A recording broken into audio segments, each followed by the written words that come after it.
Bien, vamos a recibir a Leandro Gil, que se acercó acá a los estudios de C5N. Algunos ya te conocen porque vieron División Palermo. Te saludo, Leandro, ¿cómo estás? Bien, ¿vos? Gracias por estar acá con nosotros. Un poco también para que nos cuentes tu historia, para aquellos que no la conocen, y otro poco después para enmarcar, ¿no? Esta circunstancia en la actualidad y en las noticias. Así es. ¿Cómo estás? Bien, bien, por suerte. Todo bien. ¿Cómo te sentís cuando empieza a haber tanta información al respecto de las personas con discapacidad? Que bueno, en algunos momentos parece que hay sensibilidad por parte de la sociedad y por otros momentos no se encuentran respuestas en la política. Y parece que por momentos la discapacidad garpa cuando, no sé, aparecemos en una serie como División Palermo, ¿no? Como nos reímos de eso, y en otros momentos es algo que parece que se quiere ocultar, que mejor no verlo, y está muy descuidado justamente. Y por parte de la política en general o del Estado argentino en toda su historia, ¿vos creés que hubo un entendimiento en general de ese sector de la población? Mira, para mí viene muy descuidado el sector hace añares. Yo adquirí mi discapacidad hace casi 18 años y te diría que desde que la descubrí, ¿no?, en primera persona, que vengo notando lo mismo, que las oportunidades de trabajo faltan, que eso es clave, fundamental. De hecho, para mí es el primer paso de la dignidad, ¿no? Si falta el laburo y eso no sucede. Pero que bueno, que ahora estamos en una situación crítica, como yo al menos no he visto hasta ahora. Hay varias cosas que te quiero contar. Te pediría que le cuentes a la audiencia, nada, cómo fue que vos te quedaste sin brazos y si realmente la falta de oportunidades por ahí, nada, de dinero, de presupuesto, hace diferencia entre las personas que pueden acceder a ciertos servicios y quienes por ahí por falta de plata no. Totalmente, sí, para mí es clave. Yo adquirí mi discapacidad, como dije, hace 18 años en un subte. Un poco hacer foco en qué pasó y cómo no, por ahí es desviarnos, ¿no?, de mi discapacidad, pues no viene el caso, pero bueno, adquiero mi discapacidad. Y lo que noto en ese primer instante es que yo por ahí buscaba trabajo con un currículum con manos y tenía una respuesta, y buscaba trabajo con el mismo currículum pero ya sin las manos y ya no habían respuestas. Claro. No es que al menos habían algunas, ¿viste? Y podíamos ir probando si habían posibilidades de trabajo o no. Es como que directamente cuando ven a alguien con discapacidad hay como una gran cuota de prejuicio del otro lado que dice no, seguramente no va a poder hacer esto, no va a poder hacer lo otro, mayormente hablando, ¿no?, de oportunidades de trabajo, y entonces ni siquiera surgen, no suceden.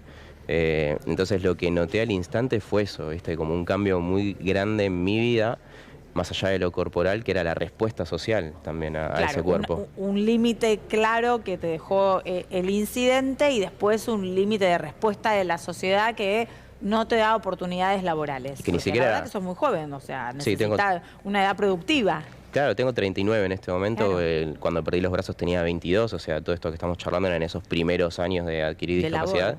Y yo sabía que no eran límites míos, que yo podía usar una computadora por ahí de una forma distinta a la convencional, ¿no?, adaptando cosas mínimas, no sé, llevando el mouse al piso, por ejemplo, que era la máxima adaptación que necesitaba. Pero ya del otro lado... Pero tu labor la podías hacer, total. O sea, si el trabajo está hecho, el tema ya era una cuestión... De formas. De formas, claro. Que se pueden salvar, ¿viste? Es como que cuando uno repiensa toda la situación, se pueden buscar alternativas ante eso, pero lo que falta, y eso lo aprendí sí de primera plana, es la oportunidad, ¿viste? Ya hay algo que se cierra de antemano, no sé si es por no querer ver algo que por ahí nos puede pasar a todos, porque la verdad es que adquirir una discapacidad nos va a pasar a todos en algún punto de la vida, sobre todo cuando ya estamos cercanos a la vejez, y creo que hay algo que es no lo quiero ver, y si no lo veo no existe, y si no existe no me puede pasar, eso pasa, que empieza a jugar. Eso pasa, si lo dejo a un costado, bueno, parece que no está, pero total. Está y afecta a la población. Vos venías mencionando un poco esto de a lo largo de los años no hubo un foco de atención a eso y que ahora lo ves incrementado. Cuando surgen casos que envuelven, por ejemplo, a supuesta coimas alrededor de lo que es la agencia de discapacidad, ¿qué te pasa como ciudadano argentino? Y es muy triste. Antes que enojarme o indignarme me entristece, porque sé realmente que es un sector que no tiene muchas posibilidades. Han recortado pensiones a personas que realmente el diagnóstico es evidente, que no es falso, que no es parte de eso que quieren instalar a nivel social, de que hay pensiones truchas y la mala inculpa. La verdad es que no. Entonces me parece que hay un manoseo muy doloroso, muy injusto, muy vergonzante. A mí me da mucha vergüenza lo que sucede y creo que llega el punto de indignación cuando ves que en realidad la plata que estaban recortando la están moviendo, ¿no?, por otro lado y se la llevan al bolsillo. Bueno, pero después me tenés que contar cómo fue que llegaste a la actuación. Sí. Si era algo ya de antes o qué. Bueno, había hecho algunas cuestiones audiovisuales mínimas, por decirlo de alguna forma, y en mi rol de periodista, que también soy periodista, conocí a Santi Korovsky, que es el creador de División Palermo, ya después de la primera temporada. Yo vi la primera, la segunda no, ahora la tengo que ver porque te conozco. Claro, bueno, vi eso, viste, y me pareció increíble cómo realmente trataban la discapacidad desde un lugar genuino, real. Y le dije a mi mujer, wow, esto está buenísimo, quiero participar. Tuve la chance de entrevistar a Santi y le dije, quiero participar, y así fue que llegué a la segunda temporada. Qué bien. Creo que mis compañeros tienen preguntas por ahí. Sí, te quería preguntar, por supuesto que uno tendría que, por una cuestión casi de sensibilidad, debería pensar, bueno, cualquiera que está en esta situación y que además lucha por los derechos de las personas con discapacidad, tiene que recibir la anuencia de toda la sociedad, el acompañamiento, el cariño, el abrazo. Pero como ya vimos con Nian Moche, eso evidentemente no es siempre así. Te quería preguntar por esto porque sé que recibís mucho ataque de troll, pero sobre todo de un sector de la política argentina, o al menos identificado con un sector de la política argentina, que la verdad que a uno lo indigna, pero en todo caso te lo pregunto, porque ¿es efectivamente así, que hay hostigamiento en las redes sociales? Sí, sabes que me sorprende muchísimo, no me venía pasando, pero bueno, a raíz de todo este tema en los medios noté que usamos mal los términos, no es discapacitado, discapacitados, es persona con discapacidad, personas con discapacidad. Sí. Y desde mi rol de comunicador se me dio por hacer un video breve de 1 minuto aclarando esto y recibí mucho hateo, me sorprendió, es la primera vez que me pasa en el contenido que suelo subir, que mucha gente enojada, porque no, ¿cómo le vamos a tener que decir personas con discapacidad? Yo quiero seguir diciendo discapacitados, y como que se enganchaban mucho en ese que se viralizó al final. Es necesario. Claro, viste, es como que dejás seguir el video y listo, pasalo, seguís scrolleando en todo caso, pero no es como que, no sé por qué los interpeló de una forma que me sorprendió, debo admitir que me sorprendió. ¿Y vos crees que responden a un sector? ¿O crees que es amplio en la sociedad? Mira, lamentablemente puedo linkearlo un poquito a un sector porque me empezaban a hablar como, es lo mismo que cuando imponían el uso de la E, me decían, y la verdad es que no tiene nada que ver una cosa con la otra.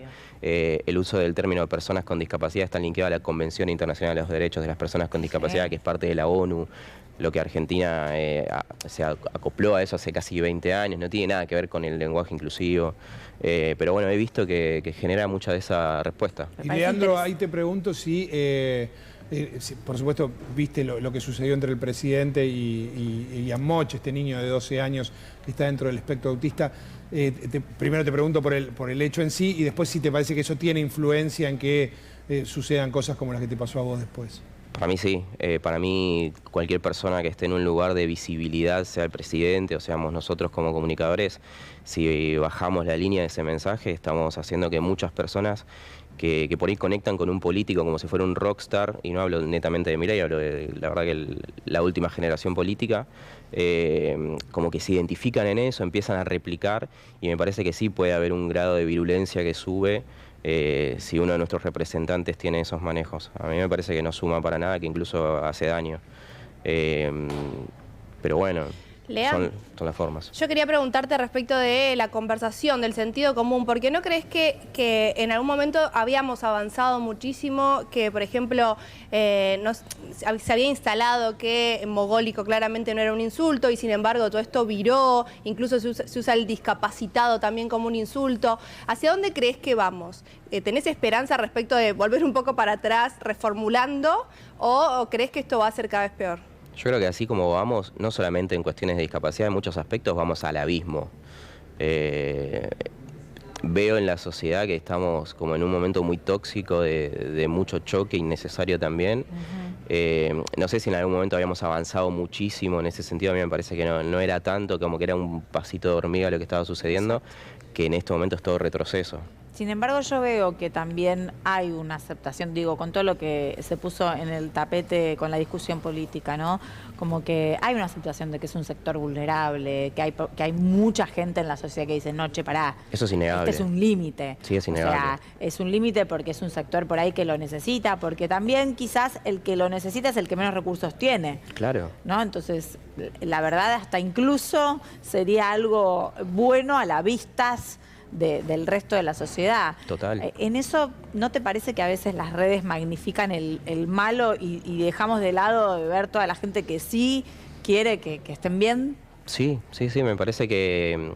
No sé si es porque se consume más el odio, lamentablemente, ¿no? Pero me parece que sí que queda en evidencia por ahí lo negativo y no lo que positivamente se puede generar como cambio genuino, ¿no? Bueno, Lean, gracias por estar con nosotros. No, por favor. Yo siempre digo que acercar un poco las historias de primera mano justamente nos acercan a esas personas que quizás no quieren ver por desconocimiento. Entonces Total. Es muy valioso tu testimonio. No, gracias a ustedes. Gracias, ¿eh? Gracias. Y nosotros vamos a volver.